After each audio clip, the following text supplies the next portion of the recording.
Bonjour, moi je m'appelle Jordan Moisy, directeur des soins de la clinique du Parc, qui est une clinique de santé mentale à Nantes. Une clinique qui possède 58 lits d'hospitalisation complète et on a une activité de jour qui se divise en plusieurs parties. Alors on a un centre de jour qui a une file active de 29 personnes, on a un CATTP et on a d'autres activités ambulatoires comme la RTMS.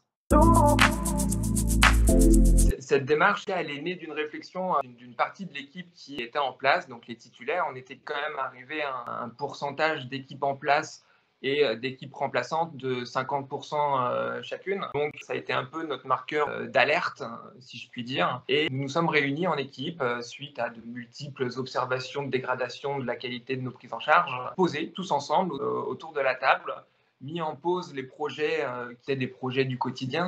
Et on a décidé de réfléchir sur quels sont les grands piliers pour améliorer notre qualité des soins, stabiliser notre organisation et perdurer dans la qualité de nos soins malgré un contexte plutôt défavorable. 3 grands piliers sont sortis qui se détaillent par l'intégration des nouveaux professionnels pour essayer de répondre à un manque de formation dans nos formations initiales au niveau infirmier. Le deuxième pilier qui a été identifié, c'est la formation. On a tous les programmes de formation annuels de l'institution, mais on met souvent de côté la richesse de la formation interne, des compétences communes d'une équipe qui ne sont malheureusement que partagées de façon informelle et ne bénéficient pas à tous au même moment ou qui ne sont pas ouverts à tous. Et le troisième point était, on va dire, un liant de ces 2 premiers items, qui est la cohésion, où on a essayé de définir un plan d'action sur la cohésion d'une équipe. Qu'est-ce qui fait qu'on peut renforcer une cohésion d'équipe? Ça passe beaucoup par des décisions ou des actions de qualité de vie au travail. Donc voilà, le but a été de réunir ces 3 items-là, de faire un plan d'action assez détaillé sur ces 3 items et que le mélange de ces 3 items pouvait avoir des répercussions bénéfiques sur ce qu'on recherchait, donc sur une fidélisation, sur une stabilisation de l'équipe en place et sur le sentiment de travailler sur un poste sécurisant.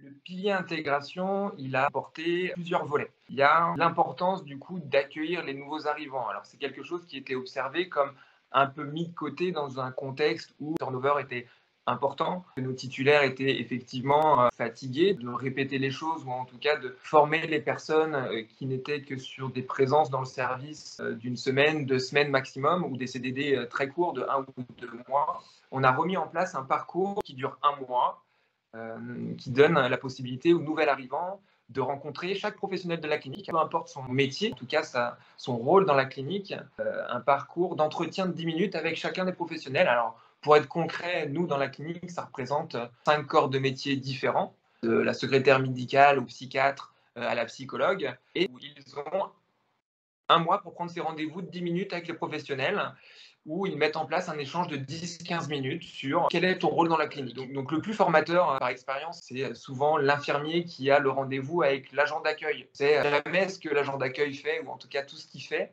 Et les échanges entre ces 2 professions-là est toujours très enrichissant pour l'un et pour l'autre, apporte beaucoup. La deuxième partie qui était extrêmement importante au niveau de l'intégration, c'était l'élaboration de documents qui peuvent réunir les notions d'organisation d'un service. Effectivement, quand on a historiquement une équipe qui est en place depuis 4-10 ans, il y a des organisations informelles qui se mettent en place, et c'est très bien, hein, ça fait aussi partie de la cohésion d'équipe.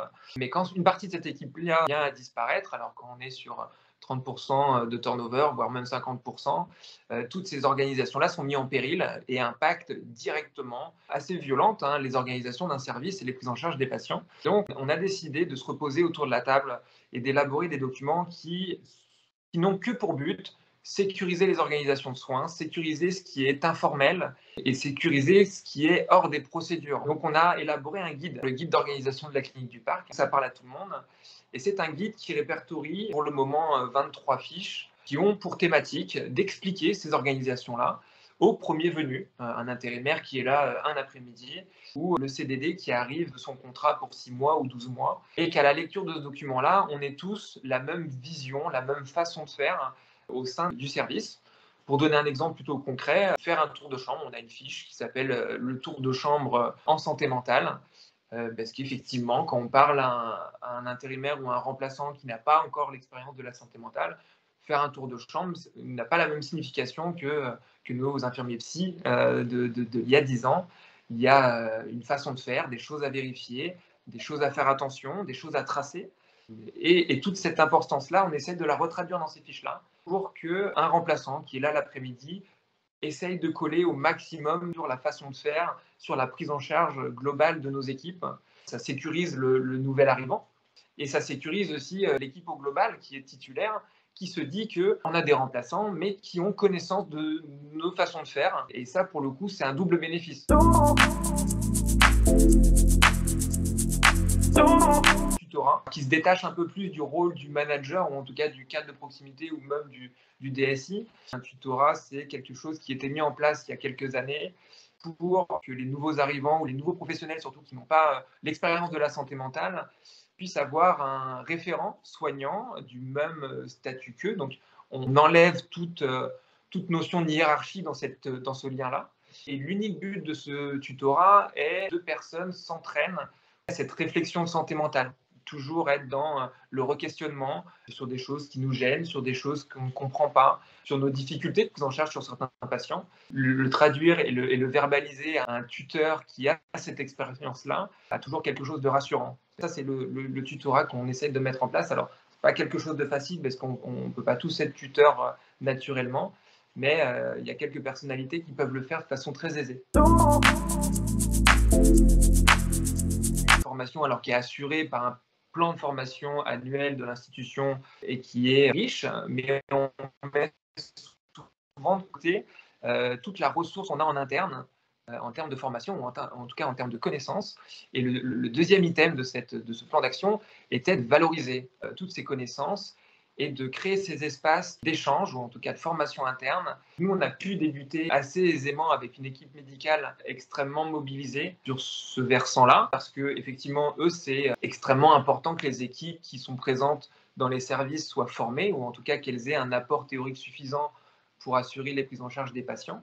On a pu mettre en place assez facilement avec cette équipe médicale ce qu'on appelle ici les mardis de la formation. Donc on identifie une fois par mois, en début d'après-midi, 1 heure et demie de formation sur des thématiques qui sont décidées à l'avance avec les médecins. Nous sommes sur un second temps, du coup, avec nos professionnels, nos référents de la clinique. Et on ouvre là, le troisième volet, c'est de l'ouvrir sur l'extérieur. On a fait venir la CPAM, par exemple, sur qu'est-ce que mon espace santé. Donc on l'ouvre maintenant à l'extérieur avec les partenaires de Nantes Métropole.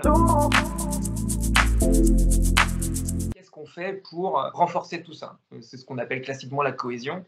Ça veut un peu tout et rien dire pour tout le monde, donc il fallait mettre des choses sur ce mot-là, sur ce plan d'action. Et l'orientation était vraiment de faire des actions extérieures à la clinique pour essayer de partager des moments en dehors des services. Donc on a réussi à dégager un budget, notamment pour réaliser des sorties extérieures avec les équipes de la clinique et pouvoir se rencontrer le soir sur des moments un peu libres. Par exemple, en décembre dernier, on a finalisé l'année sur la réservation d'un restaurant et la privatisation de ce restaurant-là pour que tout le monde puisse y être au même moment et partager un repas, un apéro dînatoire.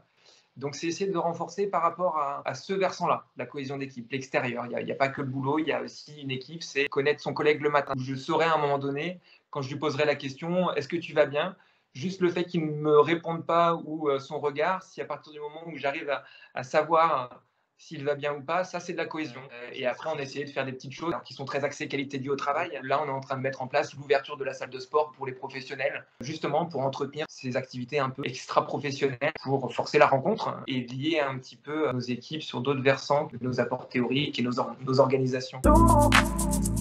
Mobiliser le maximum les équipes avec des éléments concrets. Là où il y a un point de vigilance, c'est de les entendre, de stopper les projets qui sont à côté, parce qu'il faut prioriser, en tout cas il faut mettre toutes les énergies sur ce projet, sur un temps déterminé, et de respecter au maximum du coup ce délai pour que les actions concrètes soient vues et vécues par les équipes rapidement et qu'ils adhèrent assez facilement. Donc après, c'est le rôle d'un DSI aussi sur toute la longueur de ce projet, c'est l'accompagnement, la réassurance et la mise en valeur des résultats. Donner des résultats concrets rapidement dans ce type de projet est la clé pour adhérer et pouvoir développer ça sur plusieurs étapes après. C'est surtout se poser sur les difficultés qui ont été vécu par tout le monde, exprimé par tout le monde.